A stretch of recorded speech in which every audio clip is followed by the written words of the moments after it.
벌써 제가 사흘이 지나고 내일 아침에 저는 오늘은 열차가 없다고 하더라고요. 그래서 내일 아침에 떠나게 됐어요. 시간이 이렇게 금방 가는지, 또 우리 짧은 시간 동안 우리 백향목 교회 교인들과 함께 또 교제 나눌 수 있는 귀한 시간 주셔서 감사하고, 또 제 마음속에 하나님께서 참 이 교회를 기대하신다는 그런 마음을 가득히 채워주셔서 제가 울산의 먼 우리나라 최남단이거든요. 내려가서 또 교회를 위해서 기억하고 기도하도록 하겠습니다. 제게 좋은 소식 전해 주실 거죠? 아멘이 좀 약한데요. 좋은 소식 전해 주시겠습니까? 아멘. 네, 감사합니다. 자, 얼마 전에 저희 집 그 막내에게서, 저희 집에는 애들이 넷이에요. 1, 2, 3, 4번 있는데 막내 딸에게서부터 전화가 왔습니다. 아빠, 나 학급에서 임원 됐어. 아, 그래? 축하해. 아빠, 그런데 내가 유세를 하면서 친구들에게 뭐라고 했는 줄 알아? 아빠, 그걸 어떻게 알겠어? 그랬더니 이 우리 딸이 하는 얘기가 아이들에게 이렇게 유세를 했다는 거예요. 혹시 여러분, 제가 못생겼다고 생각하시는 분들은 저에게 표를 주세요. 그랬더니 아빠, 13표나 나왔어. 그래서 아빠 총무됐어. 이러는 거예요. 그 순간 이걸 칭찬을 해야 되는 건지 말아야 되는 건지 아빠로서 고민이 되더라고요. 그래서 제가 이렇게 얘기를 해줬어요. 야, 그래도 우리 딸 미모가 친구들에게 좀 먹혔나 보다. 네가 진짜로 못생겼다고 생각했다면 친구들이 널 반장시켜줬을 것 아니야. 이렇게 했어요. 총무가 된 게 얼마나 다행이에요. 그나마 총무가 낫다. 사랑하는 성도 여러분, 제가 이 말씀 드리는 이유는 예수님 믿고 하나님의 말씀의 은혜가 우리 가운데 임하면 우리의 내면이 변화되기 시작해요. 그리고 이 내면의 변화가 어디로 드러나겠습니까? 결국 여러분의 얼굴로 드러나게 되는 거예요. 얼굴도 변화됩니다. 죄송하고 미안하지만 옆에 앉으신 분 얼굴을 살짝만 쳐다보세요. 예수님 잘 믿고 은혜가 충만하여 기쁨으로 가득한 얼굴 맞습니까? 아멘이세요? 그러면 우리 그 옆에 있는 분께 이렇게 한번 인사 한번 해보죠. 집사님, 권사님 계시면 권사님이라고 하셔야죠. 네. 우리 집사님, 권사님, 장로님, 이렇게 한번 해보세요. 반장은 좀 어려우시겠어요. 아멘이십니까? 네, 제가 뵙기에도 우리 백향목 교회 교인들은 반장은 좀 어려우시겠어요. 외모로 따지자면, 얼굴의 기쁨으로 따지자면 말이죠. 어떻게 요즘 우리 사랑하는 백향목 교회 성도 여러분, 요즘 평안하십니까? 예수님 때문에 기쁘고 감사가 여러분 심령 가운데 가득하십니까? 여러분의 얼굴을 활짝 펴가지고 계신데 그런 활짝 핀 얼굴로 하루하루 지내시는 건 맞으시죠? 자, 그런데 제가 오늘 여러분에게 좀 말씀드리고 싶은 것은 우리 성도분들이 가지고 있는 심각한 오해가 하나 있기에 제가 그걸 여러분에게 좀 말씀드리고자 해요. 어떤 오해를 가지고 있는가 하면요, 그건 예수님 믿으면 언제나 잘 되어야 한다는 생각을 가지고 있다는 거예요. 그렇지 않으면 우리가 하나님의 영광을 가렸다고 하면서 잔뜩이나 상황이 힘들고 어려운데 거기에 더하여 죄책감까지 가지게 돼요. 내가 안 된 건 좋아요. 힘든 건 좋아요. 그런데 이것 때문에 하나님의 영광을 가리게 되니 하나님 너무 죄송해요 하는 죄책감마저 그 힘든 상황에 떠안는 성도들이 많습니다. 신앙 좋은 분일수록 더 그래요. 그런데 제가 최근에 성경을 묵상하다가 정말 뒤로 넘어지는 줄 알았습니다. 깜짝 놀란 말씀을 하나 보게 되었어요. 혹시 여러분 하나님의 사람 엘리사를 잘 알고 계시죠? 이 하나님의 사람 엘리사가 어떻게 죽었는 줄 아십니까? 우리는 능력을 베풀었던 엘리사에 대한 기억은 가지고 있지만은 그의 마지막 순간에 대한 기억은 잘 있지 않아요. 열왕기하 13장 14절 말씀을 보시면 뭐라 기록되어 있습니까? 같이 한번 읽어봐요. 같이 읽습니다. 시작. 엘리사가 죽을 병이 들매 이스라엘 왕 요아스가 그에게로 내려와 자기의 얼굴에 눈물을 흘리며 이르되 내 아버지여 내 아버지여 이스라엘의 병과 마병이여 하고 통곡하는 장면이 등장하게 됩니다. 여러분, 문둥병 걸린 나만을 고쳐주었던 하나님의 사람이 누구입니까? 엘리사입니다. 병 걸려 죽은 수넴 여인의 아들을 다시 살게 한 능력의 종이 누구입니까? 엘리사입니다. 그런데 그 엘리사, 하나님의 사람, 능력의 사람 엘리사가 어떻게 죽었다고요? 죽을 병이 들어 죽게 되었다는 거예요. 그런데 여러분, 제가 이 광경, 이 장면을 계속해서 읽어가면서 발견하게 된 것 중에 하나는, 엘리사는 그 때문에 슬퍼하지 않습니다. 무슨 죄책감을 가지고 자기를 책망하지도 않았어요. 그저 죽을 병에 걸린 채로 마지막 순간까지 이스라엘 백성을 영적으로 인도하는 사명을 감당하는 데만 올인하고 있는 엘리사의 모습을 보게 되었습니다. 사랑하는 성도 여러분, 예수님 믿고 살아가자면 왜 우리 인생에 어려움이 없겠습니까? 천국의 기쁨을 맛보며 살아가자면 왜 사탄의 방해가 없겠습니까?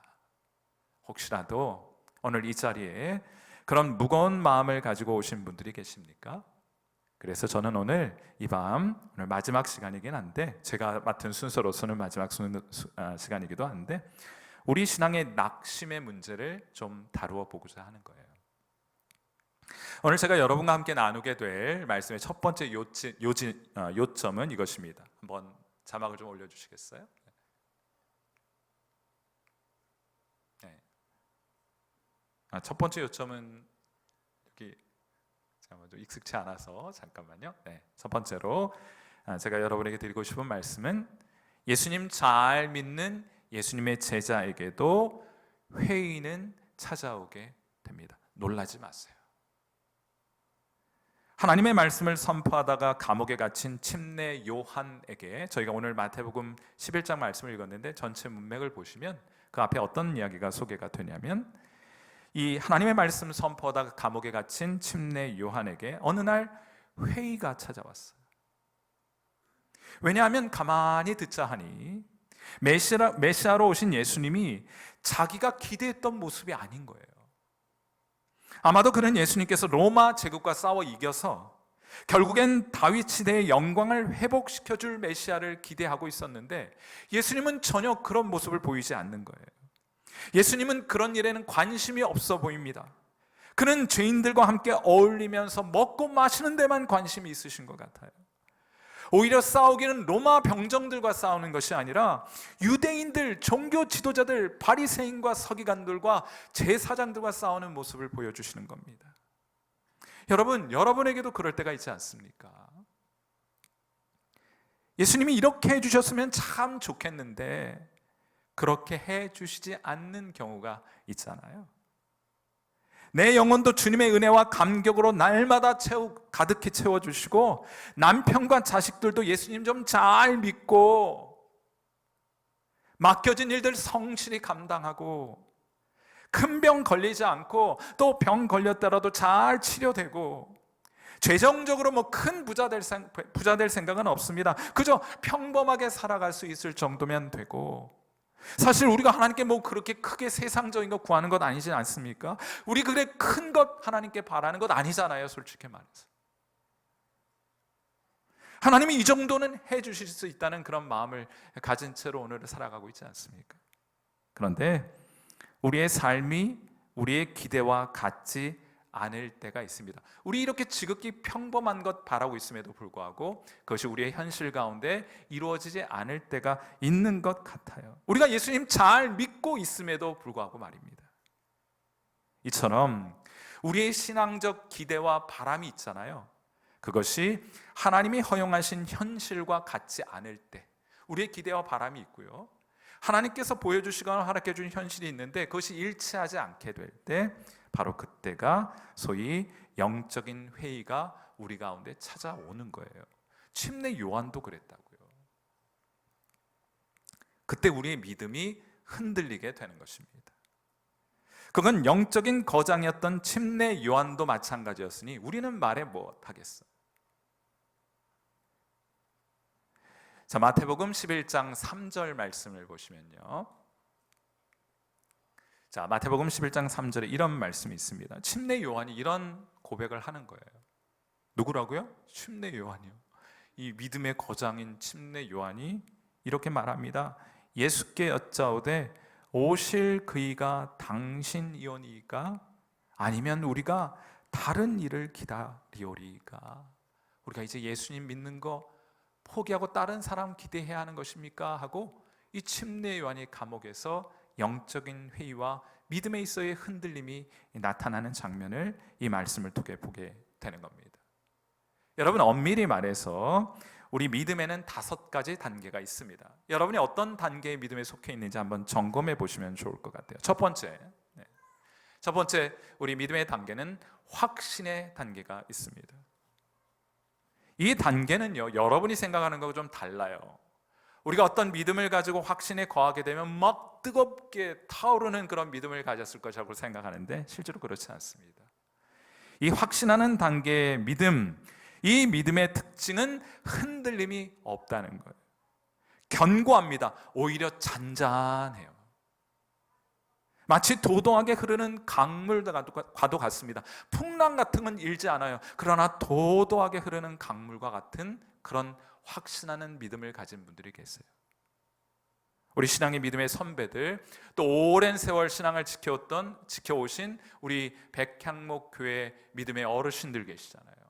뭐 우리 젊은 사람들처럼 뜨겁지 않을지는 모르지만 그들의 저들의 심령 저 저변에 흐르고 있는 믿음은 도도하게 흔들림 없이 변함없이 흐르고 있는 믿음을 가지고 계신 거예요. 그거 아무나 흉내낼 수 있는 것 아닙니다. 마땅히 교회로서는 존경을 표해야 될 충분한 이유를 가지고 있는 거예요. 어른들을 향한 존경의 마음이 가득한 그런 백향목 교회 될 수 있기를 축원해 드립니다. 한결같아요. 두 번째 믿음의 단계가 있습니다. 그것은 우리가 흔히 말하는 믿음의 단계입니다. 어떤 믿음이 생겼으니 얼마나 기쁨과 감격으로 충만하겠습니까? 간절함도 있고 뜨거움도 있습니다. 그러나 아직은 자라고 성장해야 합니다. 믿음이라고 다 똑같은 믿음이 아니에요. 데살로니가후서 1장 3절 말씀을 한번 보실까요? 데살로니가후서 1장 3절 말씀 우리 같이 한번 읽어봐요. 여기 믿음이 어떤 성질을 가지고 있는지 보시면서 같이 한번 읽겠습니다. 시작.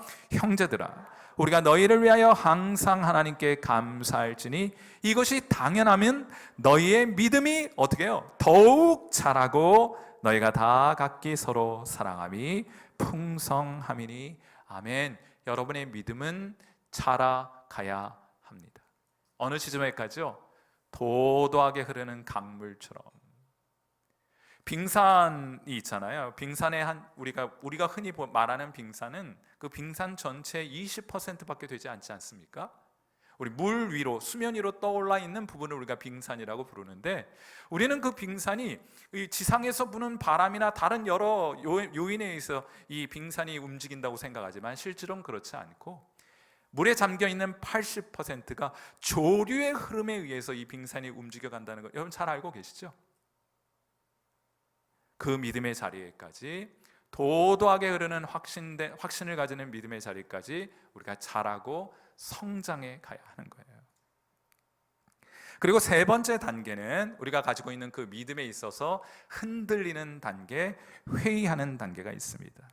아까도 말씀드렸던 것처럼 상황과 현실이 우리가 기대한 대로 되지 않을 때 나타나는 현상이 바로 믿음의 회의의 현상입니다. 믿음을 저버린 것은 아니에요. 그러나 저는 이 단계를 이렇게 묘사하고 싶은데, 손해가 막심한 단계이다. 믿음을 잃어버렸으니까 책망하고 다시 믿음을 가져라고 말하지 않습니다. 오히려 믿음에 있어서 흔들리고 회의하게 되면 손해가 막심하니까 빨리 믿음을 회복하라고 말씀드리고 싶은 거예요. 왜냐? 야고보서 1장 6절과 7절에 이 흔들리는 믿음을 향하여 이런 말씀이 담겨 있어요. 오직 믿음으로 구하고 조금도 의심하지 말라. 회의하지 말라요. 엄밀한 의미로는. 저는 의심하는 자는 마치 바람에 밀려 요동하는 바다 물결 같으니 이런 사람은 뭐라고 말해요? 무엇이든지 주께 얻기를 생각하지 말라. 왜요? 흔들리는 믿음을 가진 사람들에게는 하나님께서 응답해 주지 않으신다는 거. 그럼 얼마나 손해입니까? 기도를 해도 회의하고 의심하면서 하는 기도는 하나님이 듣지 않으시는 거예요. 그러니 기도하면서 얼마나 손해입니까? 우리말 성경에는 구별이 없지만은 여기 의심은 영적 회의를 뜻하는 것이에요. 프로야구 선수들이 아주 무서워하는 것이 하나 있습니다. 제가 사진을 하나 준비해 봤는데, 소위 말하는 손울림이라는 현상, 굉장히 두려워한다고 해요. 배트를 꽉 잡고 공을 때리면 괜찮은데 배트를 약간 방심해서 느슨하게 잡은 상태에서 공을 치게 되면 손이 울리는 고통을 경험하게 된다고 하는데, 이게 말이죠, 손이 부러진 것도 아닌데 오랫동안 손을 쓰지 못하는 것은 물론이니와 그게 일종의 트라우마가 되어가지고 어떤 경우에는 시즌 내내 출전을 못하는 경우도 있다고 해요. 여러분, 이걸 극복하려면 어떻게 해야 합니까? 다른 방법이 없습니다. 한순간도 방심하지 않고 배트를 단단히 쥐는 방법 외에는 이 손울림의 공포스러운 현상으로부터 벗어날 수 있는 다른 방법이 없는 거예요. 그건 우리 믿음도 마찬가지입니다. 다시금 하나님의 말씀을 단단히 붙드셔야 돼요. 한순간도 방심하셔서는 안 됩니다. 여기 목사님들도 계시고 장로님들도 계시고 권사님들도 계시고 집사님들도 계시고 여러 직분을 맡거나 여러 역할을 맡고 있는 분들이 계신데 그 직분이 그것을 보장해 주지는 못해요. 그러므로 날마다 하나님의 말씀을 단단히 붙드는 믿음으로 무장하지 않으면 여러분에게도 영적인 회의는 찾아오게 될 것입니다. 손해가 막 심한 상태가 찾아오게 되는 거예요. 그 다음 단계는 두 단계가 남았는데 한마디로 여러분에게 표현해 드리자면 의심하는 단계. 이거는 회의랑 달라요. 이거는 믿음이 없는 상태입니다. 그리고 이 믿음에 대해서 적대적인 감정을 갖는 불신의 단계, 이렇게 한번 5가지 단계로 나누어 보고 싶었어요. 의심의 단계는 신앙에 대한 관심은 가지고 있지만은 결정적으로 예수님께 마음의 문을 활짝 열어드리지 못하고 있는 상태입니다. 아직 신앙에 입문하지 못한 상태예요. 혹시라도 이 자리에 그런 분들 앉아 계신가요? 혹시 여러분의 남편과 아내분들 가운데 이런 분들 계시죠? 교회 주변에까지는 와 앉아 계신데 결정적으로 예수님께 마음의 문을 열어드리지 못하고 있는 상태, 이것이 바로 의심의 상태인데, 요한복음 20장 27절에 우리가 잘 알고 있는 도마에 관한 이야기가 있어요. 도마에게 이르시되 내 손가락을 이리 내밀어 내 손을 보고 내 손을 내밀어 내 옆구리에 넣어보라. 그리하여 믿음 없는 자가 되지 말고 믿는 자가 되라. 혹시라도 그런 신앙의 문제를 가지고 있는 분들이 계시거든. 도마가 그랬던 것처럼 예수님, 전 진짜 만져봐야 믿을 수 있겠습니다. 그렇다면 여러분은 어떻게 해야 예수님을 믿을 수 있겠습니까? 그걸 예수님께 한번 직접 간구해 보세요.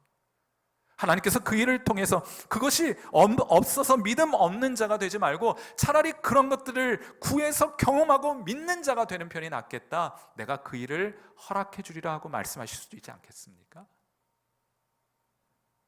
우리 사랑하는 성도 여러분, 여러분은 이 믿음의 5가지 단계 가운데 어떤 단계에 놓여 계십니까? 혹시 회의하고 계시지는 않습니까? 여러분의 바람과 기대와 여러분이 직면하고 있는 현실이 같지 않기 때문에 여러분의 믿음은 잠시 흔들리고 있는 상태에 놓여 있지는 않습니까? 그래서 오늘 제가 여러분과 나누고자 하는 두 번째 설교의 요점은, 믿음에 있어서 흔들리는 제자들에게는 격려가 필요하다는 거예요. 하나 꼭 좀 기억하셨으면 하는 것은, 믿음에 흔들리는 것은 누구에게나 찾아오는 현상이다. 목사, 장로, 권사 예외 없습니다. 여러분, 침례 요한에게도 그런 영적인 회의가 찾아왔다면 우리 말에 뭐 하겠어요? 너무 놀라지 마세요. 빨리 극복하는 것이 훨씬 더 현실적인 방법이 될 것입니다. 침례 요한은 말씀드렸던 것처럼 믿음에 있어서 흔들리고 동요하고 있었습니다. 이때가 중요한 거예요. 여러분 주변에도 그런 분들 계십니다. 그때가 중요한 거예요. 우리 목자분들 계시잖아요. 목원들 가운데 그런 분들 계시는데 그때가 정말 중요한 겁니다. 어제도 제가 말씀드렸던 거죠. 타이밍이에요. 타이밍을 놓치면 안 됩니다. 예수님은 그 즉시 사람들을 요한에게 보내어 말씀하십니다. 말씀을 전하게 하는데, 제가 그 말씀을 마태복음 11장 5절 말씀인데 제가 여러분 좀 참고하시라고 가로 안에다 구약성경 본문을 좀 적어 놓았어요. 왜냐하면 구약성경을 인용해서 말씀하신 거거든요. 자, 제자들이 침례 요한의 제자들이 예수님께 왔는데 그 제자들을 돌려보내면서 이 말을 요한에게 전하라 하고 말씀해 주신 거예요. 뭐라고 말씀하셨습니까? 맹인이 보며, 못 걷는 사람이 걸으며, 나병 환자가 깨끗함을 받으며, 못 듣는 자가 들으며, 죽은 자가 살아나며, 가난한 자에게 복음이 전파된다고 침례 요한에게 가서 전하라 하고 말씀하신 거예요. 마치 제 마음속에는 예수님께서 성경책을 펴서 특별히 이사야서를 펴가지고 한 구절 한 구절 손가락으로 가리키듯이 침례 요한에게 하나님의 말씀을 상기시켜주고 있는 그런 장면 같아요. 그렇지 않습니까? 하나하나 보여주는 거예요. 다시 말씀 앞에 그를 세우는 것입니다. 사랑하는 성도 여러분, 믿음에 흔들리는 형제와 자매들이 우리의 곁에 있습니다. 언제나 있어요. 하나님의 사람, 그래서 영적인 사람들에게는 인간적인 처방을 아무리 줘봐야 소용이 없습니다. 하나님의 백성은 하나님의 말씀을 통해서만 믿음을 회복할 수 있기 때문이에요. 그러므로 여러분이 해야 할 일이 있습니다. 인간적인 방법 안 돼요. 그거 가지고 믿음의 회복이 이루어지지 않습니다. 여러분이 꼭 하셔야 될 일이 있어요. 데살로니가전서 3장 3절 말씀에 이런 말씀이 있습니다. 같이 한번 읽어보도록 할게요. 같이 읽습니다. 시작. 아무도 이 여러 환난 중에 흔들리지 않게 하려 함이라. 우리가 이것을 위하여 세움 받은 줄을 너희가 친히 알리라. 아멘. 이것이 흔들리고 있는 성도를 흔들리지 않도록 돕는 것이 성도의 사명인 줄 믿습니다. 그것이 저와 여러분의 사명인 줄 믿습니다. 지체하시면 안 돼요. 즉각적으로 예수님께서 침례 요한의 제자를 침례 요한에게 보내셔서 하나님의 말씀을 앞에 그를 다시 세웠던 것처럼 즉각 달려가서 흔들리고 있는 형제와 자매들에게 하나님의 말씀을 들려주어야 합니다. 그것이 누구의 사명이라고요? 목사님의 사명입니까? 맞아요. 목사님 사명 맞아요. 그런데 목사님만의 사명은 아닙니다. 그것은 성도 누구나 모두의 사명이기도 한 것이에요. 여러분의 사명이기도 한 것입니다. 하나님의 백성은 하나님의 말씀을 듣게 될 때 위로함을 받아요. 하나님의 백성은 하나님의 말씀을 듣게 될 때 의심으로부터 방황으로부터 벗어나서 회의의 자리에서부터 벗어나서 믿음의 자리로 나아가게 되는 줄 믿습니다. 그들은 하나님의 말씀을 듣고 믿음이 소생될 것이고 그리하여 다시금 일어서게 될 것입니다. 아멘이십니까?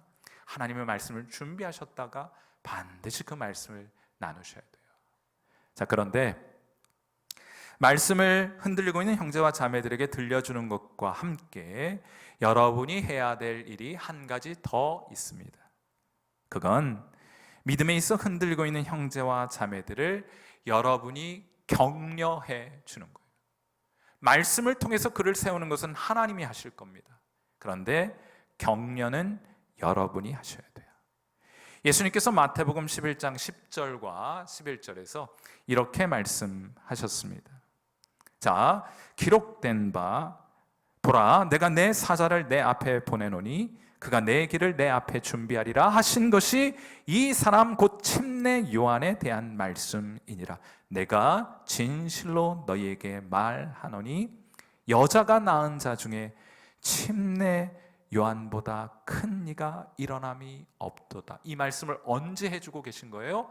침례 요한이 믿음에 있어서 흔들리고 있을 바로 그때. 요한이 지금 잠시 흔들리고 있지만 그는 내 사자야. 나를 위해 수고하고 헌신하는 내 종이란 말이야. 내가 가장 아끼는 내 사람이란 말이야 하고 예수님께서 제자들에게 지금 흔들리고 있는 침례 요한을 책망하신 것이 아니라 자랑하고 계신 거예요. 성경에 보면 하나님의 사람들이 종종 낙심하고 영적으로 육적으로 탈진하여 쓰러지는 경우가 있습니다. 왜 언제나 성도들과 예수 잘 믿는 사람들은 잘 되기만 해야 한다고 생각하십니까? 그렇지 않아요. 성경은 훨씬 더 우리가 생각하는 것보다 현실적입니다. 갈멜산 정상에서 바알과 아세라의 선지자들과 싸워 이겼던 엘리야를 기억하고 계십니까? 하늘에서 불을 떨어뜨리는 능력의 사람 엘리야도 낙심하여서 로뎀 나무 아래 쓰러졌던 적이 있었다는 사실을 기억하고 계시죠? 그때 뭐라고 탄식했습니까? 하나님의 사람 엘리야가. 열왕기상 19장 4절 말씀 보세요. 여러분, 이게 하나님의 사람, 능력의 종, 하나님께 붙들림 바 되어가지고 저 갈멜산 정상에서 우상을 숭배하는 사람들을 꺾고 하나님의 영광을 드러냈던 엘리야가 하나님 앞에 그 다음 순간 고백했던 이 절망과 낙심스러운 탄식의 고백이에요. 뭐라 고백합니까?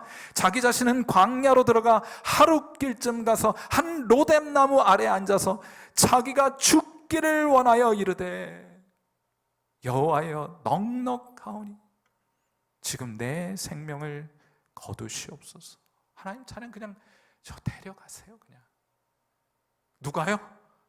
엘리야가. 이때가 중요하다고 했잖아요. 이때 하나님께서 즉각적으로 액션을 취합니다. 하나님은 타이밍을 굉장히 중요하게 생각하시는 분이에요. 하나님의 사자를 그에게 보내어 이렇게 하셨습니다. 19장 5절 말씀 한번 여러분이 하셔야 될 일이에요. 같이 한번 읽습니다. 시작.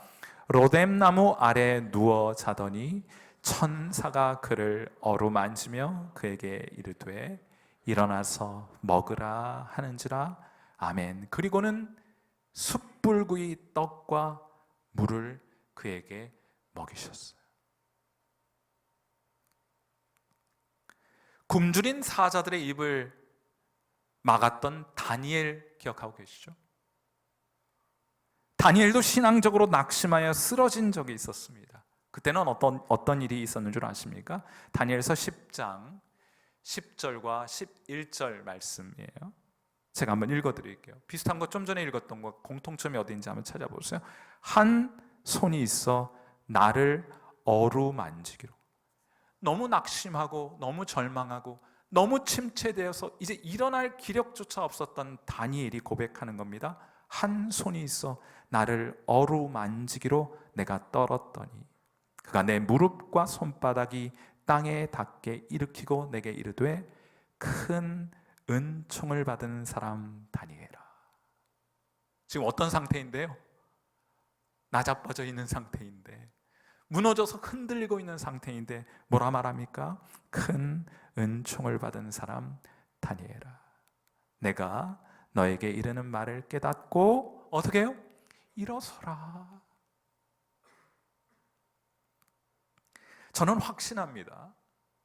예수님께서는 여러분이 낙심하여 믿음에 있어 흔들리고 있다고 해서 여러분을 꾸짖는 분이 아니신 줄 믿습니다. 오히려 다가오셔서 여러분을 어루만지시고 여러분에게 말씀하시는 거예요. 큰 은총을 받은 사람이여 일어나라. 그런데 흥미로운 것은요, 제가 이제 성경을 읽으면서 이런 장면들이 이것 말고도 많이 있어요. 한번 여러분도 그런 관점에서 찾아보세요. 흥미로운 것은 하나님께서는 꼭 그 일을 직접 하셔도 되잖아요. 직접 그 일을 하셔도 되는데 하나님은 직접 그렇게 하지 않으시고 그분의 종들을 보내셔서 그렇게 하신다는 것이 공통점 중에 또 하나입니다. 사람들을 보내시거나 천사들을 보내시거나 하나님의 사자들을 보내셔서 위축되어 있고 낙심하여 쓰러져 있는 하나님의 사람들을 격려하고 위로하고 세우는 일을 하나님은 꼭 그런 방식으로 이루어 가시더라고요. 무슨 말이냐? 하나님은 여러분을 그 일에 사용하기를 원하시는 겁니다. 여러분도 낙심하여 흔들고 있는 형제와 자매들을 여러분도 어루만져 격려하여 일으켜 세워줄 수 있겠습니까? 그것 물으시는 거예요.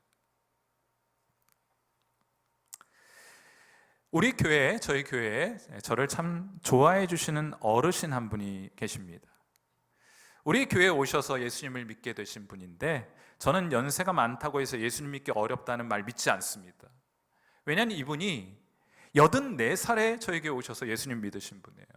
믿어지십니까? 안 믿어지세요? 84살에 저에게 오셔서 예수님 믿게 되신 분이에요. 그런데 이분이 저만 보면 울어요. 제가 어제도 제가 저렇게 슬프게 생겼습니까? 우리 유영재 목사님 뵈면은 다들 웃으시던데, 막 저만 보면 울어요. 제가 그렇게 슬프게 생겼나 고민이 한참 되기도 했습니다.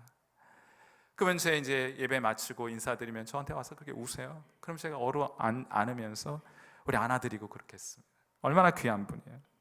근데 하루는 주일 예배를 마치고 제가 이제 로비에 서서 우리 교인들과 함께 인사를, 이제 예배당을 떠나는 교인들과 인사를 나누고 있는데, 이분이 조심스럽게 제게 다가와서는 봉투를 하나 저에게 건네주셨어요. 우리 경상도 표현으로는 봉다리를 하나 전해주셨어요. 종이 봉다리를 제게 하나 전해주셨어요. 이게 뭐예요? 하는데 말씀이 없으세요. 아무튼 제가 이제 교인들과 인사를 해야 되니까 감사합니다 하고 이제 바닥에 놓고 인사를 다 하고, 그리고 교인들과 인사를 다 하고 이제 제가 목양실로 돌아와서 그 종이 봉투를 열어보았단 말이에요. 여러분, 상상도 못할 것이 그 안에 들어 있었습니다. 혹시 그 안에 무엇이 들어있는지 여러분 상상하실 수 있겠습니까? 아마 이런 것이 들어 있었을 것이라고는 상상도 못 하실 텐데, 뭐가 그 안에 들어 있는가 하면요, 화장품 샘플이 가득 들어요. 우리 아주 이렇게 조그만한 거 샘플 나눠주잖아요. 제가요 그걸 받아보는데 얼마나 가슴이 뭉클하지 몰라요. 야, 얼마나 가슴이 뭉클해졌는지 몰라요. 왠지 아십니까? 담임 목사에게 줄 샘플을 얻겠다고 그분이 그 노구의 몸을 이끌고 걸어야만 했던 그 수많은 걸음들을 한번 생각해 보세요. 가난해서 뭐 하나 할 형편이 안 되니까 무료로 나눠주는 그 샘플을 얻기 위해서 그 노구 84세의 몸을 이끌고 그 샘플 하나하나를 정성껏 그 가방 가득히 담아가지고 제게 건네주시고 가셨단 말이에요. 여러분, 제가 이래봬도요, 우리 교인들에게 제가 이런 사랑받는 목사입니다. 제가 지금까지 받아본 최고의 선물이에요. 제가 이런 사랑을 교인들로부터 받고 있는데 제가 무슨 딴 생각을 가질 수가 있겠어요? 제가 얼마나 목회하기를 잘했는지 몰라요.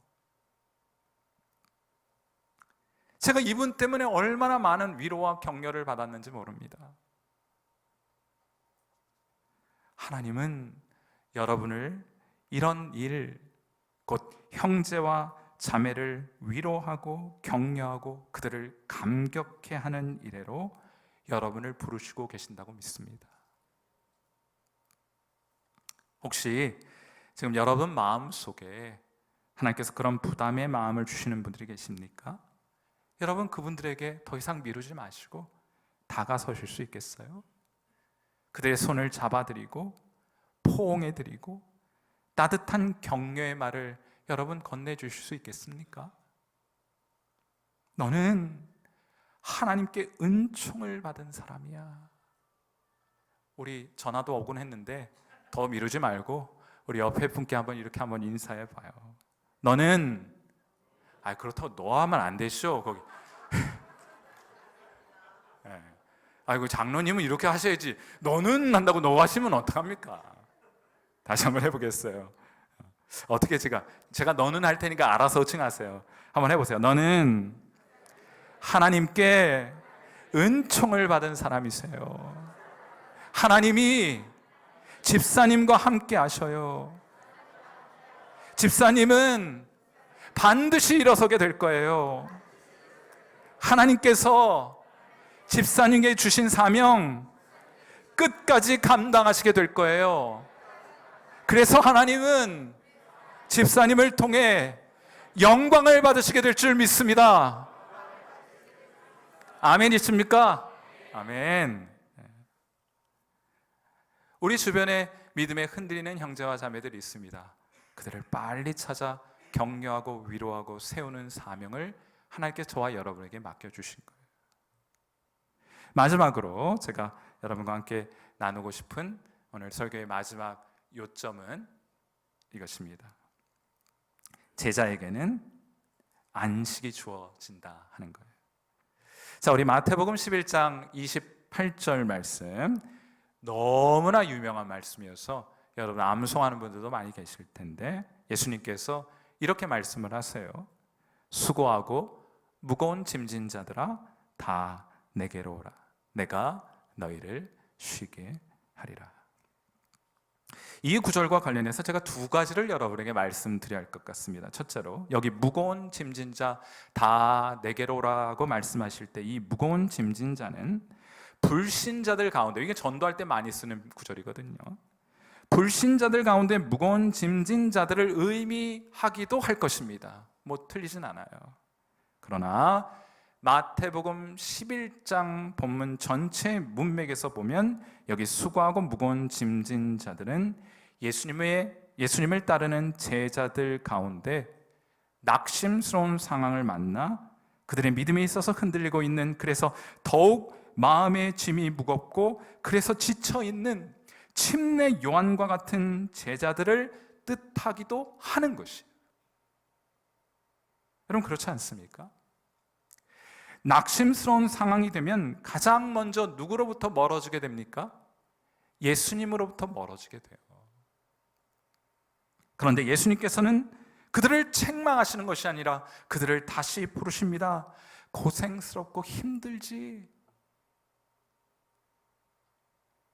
이제 그만 내게로 돌아오렴.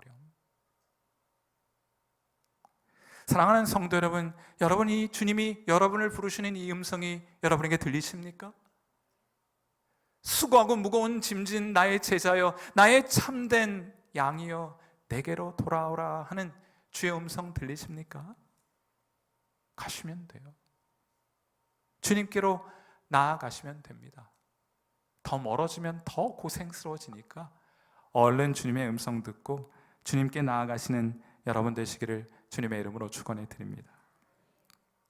두 번째로 이 구절과 관련해서 말씀드려야 하는 것은, 예수님께서 수고하고 무거운 짐진 자들아 다 내게로 오라, 내가 너희를 쉬게 하리라고 말씀을 하셨는데, 이 부르심에 응답하게 될 사람들이 누구인가? 마태복음 11장 28절 바로 전절은 몇 절입니까? 제가 대체로 어려운 질문은 잘 던지지 않는 편이에요. 잘 들어보세요. 마태복음 11장 28절 바로 전절은 몇 절입니까? 그들을 향해서 예수님께서 28절 말씀을 주신 것인데, 마태복음 11장 27절 말씀을 보시면 이 부르심에 응답하게 될 사람들이 누구인지가 소개가 되어 있는 거예요. 창세전에는 제가 넣은 표현입니다. 창세전에 내 아버지께서 모든 것을 내게 주셨으니 아버지 외에는 아들을 아는 자가 없고 아들과 또 아들의 소원대로 계시를 받은 자 외에는 아버지를 아는 자가 없느니라. 그러므로 수고하고 무거운 짐진 자들아 다 내게로 오라 하고 예수님께서 그들을 부르신 거예요. 이 구절은, 마태복음 11장 27절 이 구절은 소위 구속 언약이라는 표현과 관련해서 신약 성경에서 가장 중요한 구절이에요. 가장 중요한 구절입니다. 이런 내용입니다. 구속 언약이라는 것을 쉽게 여러분에게 설명을 해드리려면 이런 거예요. 여러분은 예수님 믿었을 때 예수님께서 보혈의 공로로 여러분을 구원하셔서 하나님 자녀 삼아주셨다, 이렇게 생각하고 계실진 모르지만 사실은 그렇지 않습니다. 하나님은 이 세상이 창조되기 전에 성부 하나님과 성자 하나님 사이에 모종의 계약을 체결하시게 됩니다. 우리가 그것을 구속 언약이라고 부르는 거예요. 창조되기 전에 성부 하나님과 성자 하나님 사이에 계약이 먼저 체결되었습니다. 그리고 나서 이 세상이 창조된 거예요. 그 구속 언약 가운데 내용이 어떤 것이냐면, 성자께서 장차 성육신 하셔서 죄인들을 위한 십자가를 지시겠다고 자원하셨습니다. 성부께서는 그 귀한 헌신에 대한 보상으로 하나님이 택하신 모든 자들을 그리스도께 주시기로 계약하셨습니다. 언제요? 여러분이 이 세상에 태어나기도 전에, 이 세상이 창조되기도 전에 하나님께서 택하신 그 모든 하나님의 사람들을 그리스도께 드리기로 계약하셨다는 말이에요. 이 구속 언약이 체결된 이후에 세상이 창조되었습니다. 그러므로 주님의 음성을 듣고 주님께 나오는 모든 자는 모두 누구의 것입니까? 그리스도의 것이에요. 왜요? 아버지가 그리스도께 주셨기 때문이에요. 듣고 따라왔기 때문에 그분의 양이 되는 게 아닙니다. 그분의 양이기 때문에 하나님께서 택하신 모든 백성을 그리스도께 주셨기 때문에 우리가 그리스도의 소유이기 때문에 그분의 음성이 들리게 되는 것이고 우리가 그 음성에 반응하게 되는 것이고 우리가 그분께 나아가게 된 거예요. 놀랍지 않습니까? 여러분이 음성을 듣고 따라 나아갔기 때문에 그리스도께 속한 자가 된 것이 아니고 여러분이 그리스도에게 속한 자이기 때문에 그분의 음성을 듣고 그분께 반응하게 된 거예요. 그 내용이 요한복음 10장 27절부터 29절까지의 소개가 되어 있습니다. 한번 잘 그런 관점에서 들어보세요. 내 양은 이미 그리스도의 양이에요. 내 양은 내 음성을 들으며, 내 음성을 들었기 때문에 내 양이 되는 것이 아니고 내 양의 내 소유이기 때문에 내 양이기 때문에 그들은 내 음성을 들으며, 그분의 음성을 듣는 것은 그 이후에 이루어지는 일이에요. 나는 그들을 알며 그들은 나를 따르느니라. 내가 그들에게 영생을 주노니 영원히 멸망하지 아니할 것이요 또 그들을 내 손에서 빼앗을 자가 없느니라. 그게 뭐라고 돼 있어요? 그들을 주신 내 아버지는 언제 주셨다고요? 이 세상이 창조되기도 전에 하나님께서 여러분을 택하셔서 그리스도의 소유로 다 주께 드리신 겁니다. 그래서 여러분이 복음을 들었을 때 그것을 주님의 음성으로 알아듣게 되는 일들이 있었던 것이고, 여러분이 아무런 세상적인 보상이 없다 할지라도 주님을 따르게 되는 놀라운 믿음을 가지게 된 것이에요. 그래서 주님을 따라 오늘도 살아가고 있게 된 것입니다. 그들을 주신 내 아버지는 만물보다 크심에 아무도 아버지의 손에서 빼앗을 수 없느니라. 아멘. 놀랍지 않습니까? 여러분의 믿음은 흔들릴지 모르지만 절대로 빼앗기는 일은 없는 줄 믿습니다. 왜요? 하나님이 여러분에게 그 믿음을 주셨기 때문에요.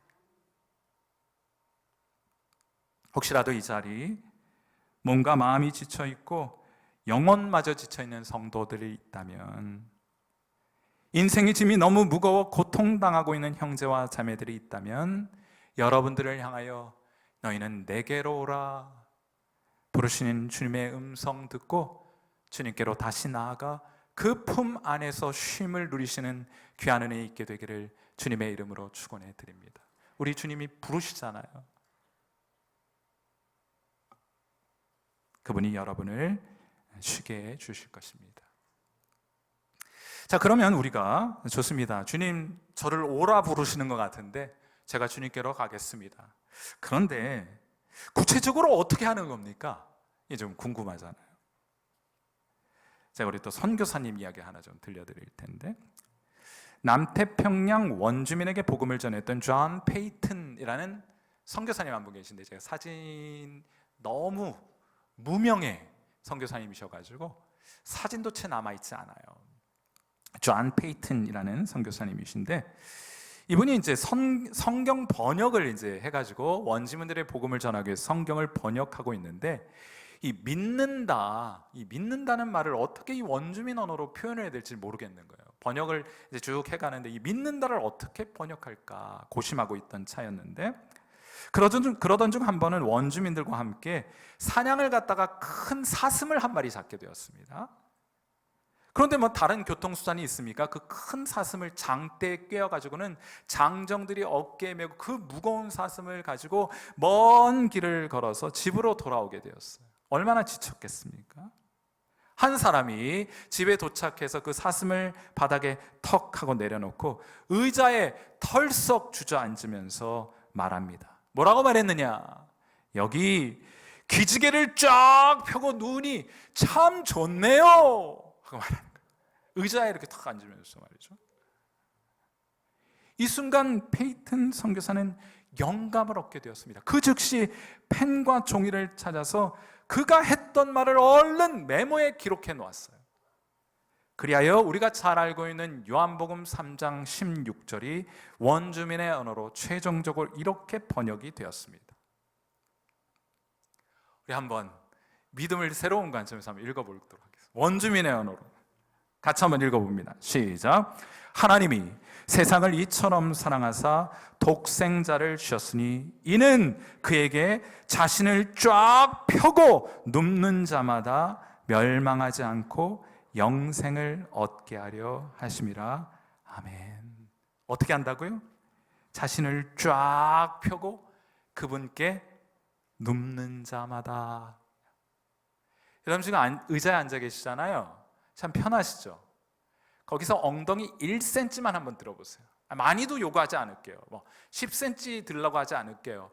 1cm만 얼른 들어보세요. 엉덩이 없으세요? 엉덩이 1cm만 들어보세요. 얼마나 힘듭니까? 차라리 일어서는 게 편하지 않습니까?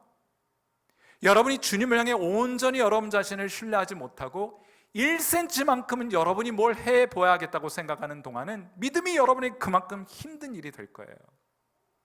주님께 나아가서 쉼을 누리고 안식한다는 것은 이 원주민의 표현대로 자신을 쫙 펴고 주님께 눕는 자마다 멸망치 않고 영생을 얻게 하여 주시겠다고 말씀하시는 것이니, 사랑하는 성도 여러분, 내게로 오라 주님의 음성이 들리시거든 주님의 음성 듣고 나오셨다면 이제 의자에 여러분의 몸을 맡기듯 모든 것을 예수님께 맡기고 기지개를 활짝 펴는 여러분 되시기를 축원해 드립니다. 우리 백향명교회 오니까 기도할 때 주여 이런 거 하시던데, 그렇죠? 주여 3창도 하고 주여 1창도 하시고.